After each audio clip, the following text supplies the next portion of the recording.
আসসালামু আলাইকুম। চলে এসেছি আবার একটা নতুন ভিডিও নিয়ে। ভিডিওটা ভালো লাগলে আমার চ্যানেলটাকে সাবস্ক্রাইব করেন। এখন বাজে 11টা, সকাল 11টা বাজে। এখন এসেছি রুম গোছাতে, মানে রুমের বাইরে অনেক কাজ ছিল অবশ্য।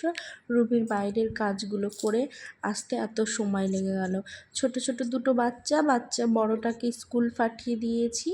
আর এখানে রুমটা গুছিয়ে নেব। এবার ব্রেকফাস্ট করেছি আমি।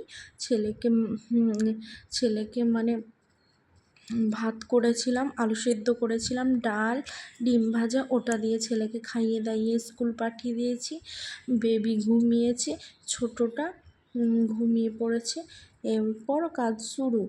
এই তো আজ আসবে গেস্ট ঈদের জন্য গেস্টগুলো আসা ছিল, দাওয়াত দেওয়া ছিল, এসেছিল না ওরা। একটু কাজ করে এই তো আজকে দিন পড়েছে ঈদের দাওয়াত। সেই জন্য আজকে রুমটা গুছিয়ে নিচ্ছি। আজকে রুমটা গোছাবো একটা পার্পেল কালারের বেডশিট দিয়ে। পার্পেল কালারের বেডশিটটা পেতে নিয়েছি, হোয়াইট কালারের ফ্লাওয়ার প্রিন্ট টাইপের দেখতে। রুমটাকে ওখানে একটা পাপোশ রেখেছি।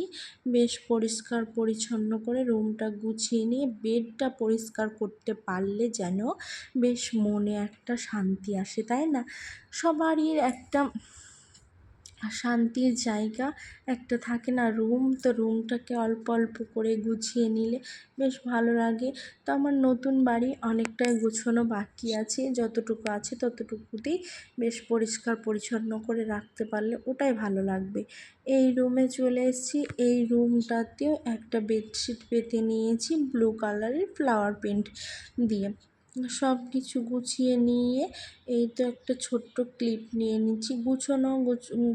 গুছোতে আমার ক্লিপ নেওয়া হয় না, কারণ আমার ছোট বাচ্চা, আমি খুব তাড়াহুড়ো করে কাজ করি।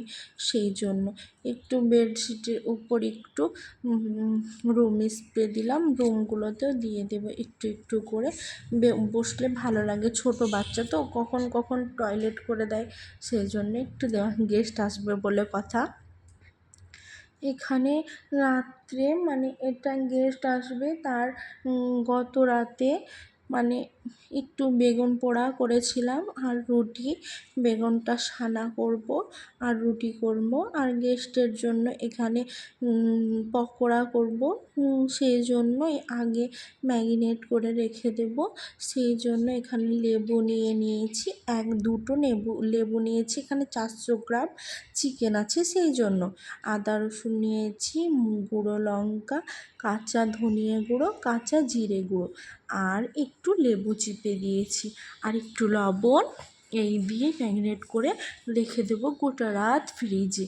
এটা করে রাখলে কি হয়, মাংসটা আমি চাকু দিয়ে কেটে কেটে দিয়েছি, ভিতরে যেন মশলাটা ঢুকে যায়। একটু ফ্রাই করলে চিকেনটা ভিতর থেকে সিদ্ধ হয়ে যাবে, আবার লবণ ঝাল এইগুলো ঢুকে পড়বে চিকেনের ভেতর। এটাই, আর কিছু না। বেশ ভালো লাগে, ক্রিস্পি হয় চিকেনটা, বেশ ভেতর থেকে কুক হয় ভালো। তাই এই তো রেখে দিয়েছি। এবার করে হাতটা ধুয়ে শুতে যাব, আর কোনো কাজ নেই। অনেক রাত হয়েছে, এখন বাজে 10টা, রাত 10টা বাজে, অনেক রাত। সেই সকাল 5টা থেকে রাত 10টা অবধি অ্যাক্টিভ থাকায় একটা মেয়ের পক্ষে খুব কষ্টের। একটু বসা নেই, দুটো বাচ্চা নিয়ে খুব কষ্ট হয়। তো এখানে তো গেস্ট চলে এসছে। এখানে গরুর মাংসটা বসিয়ে দিয়েছি মশলা দিয়ে, আর এর আগে চা, ডিম সেদ্ধ, বিস্কুট, চানাচুর, তারপর এমনি শুকনো নাস্তা, সিঙ্গাড়া, ওইসবগুলো দোকানের নাস্তা দিয়েছি। তারপর একটু লুচি করেছিলাম, ছোলার ডাল আর বোঁদে। এবার একটু বিকাল হয়ে এসছে তো একটু চিকেন পকোড়াটা করে নিই আর দুধ চা করব, সেই জন্য এখানে পকোড়াটা ভেজে নিচ্ছি। তো সব সময় ওরা ভিডিওটা করা পছন্দ করে না গেস্টরা, সেই জন্য আমি করিনি। তো এখানে এই তো গরুর মাংসটা হয়েছে, এবার পোলাওটা করে নেব। ডিনারে থাকবে পোলাও, আর থাকবে গরুর মাংস, স্যালাড, দই, মিষ্টি। তো এখানে আমি এত দূর যদি আমার কেউ ভিডিওটা দেখে থাকো তো একটু সাবস্ক্রাইব করে দেবে, বেল আইকনটা দাবিয়ে দেবে, আমার ভিডিওটা ছাড়া মাত্র আপনার কাছে নোটিফিকেশানটা চলে যাবে। এখানে করে নিয়েছি পোলাওটা, ঝরঝরে হয়েছে পোলাওটা, একদম ফুরফুরে। আর গরুর মাংস করেছি, বেশ ভালো লাগছে। আর পোলাওটা এত স্বাদ হয়েছিল না, কি বলবো। এই তো গেস্টরা খেতে শুরু করে দিয়েছে।